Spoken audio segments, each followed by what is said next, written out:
Hello, hello everyone! Magandang araw!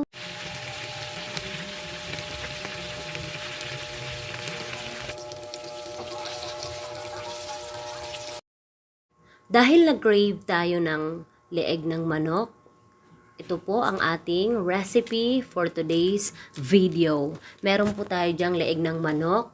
Nilagyan ko ng paminta, garlic, salt, and then chili powder. Optional lamang po. Kung gusto niyo po ng maanghang, chili powder po. And then, konting vinegar. Pag nailagay na po lahat, mix-mix lang po natin until well combined po ang ating mga ingredients. Pag na-mix na po, ganito na po ang itsura niya, guys. Ay, pantay na po ang kanyang kulay. And then, bago nyo po i-fry, tanggalin nyo po yung garlic kasi po mapait po yan. Nag-init na po ako ng pan, then ipa-fry na po natin ang leeg ng manok. Ayan. Ganyan lamang po, guys. Tinatanggal ko pa dyan yung natirang garlic kasi mapait siya kapag nasunog.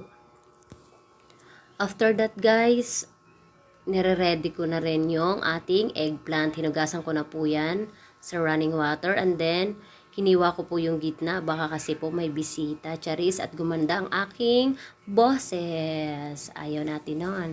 Ayan, binaliktad ko na siya, guys. Pagkabaliktad niyan, guys, syempre, mag-ready tayo ng ating sausawan. Ayan, sibuyas at saka siling labuyo. Vinegar, din naglagay ako ng apple cider vinegar. Ito na po. Luto na po ang ating leeg ng manok. After that, magpiprito na po tayo ng ating eggplant. Ayan. Ganyan lamang po. Pag nailagay yan, baliktarin.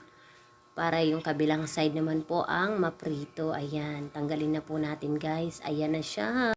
Yung oil nga po pala, guys, sasalain ko lang yan at ilalagay ko sa malinis na bote kasi pwede pa natin yan magamit sa next nating pagprito. Ayan na siya, guys, ang ating leeg ng manok at talong.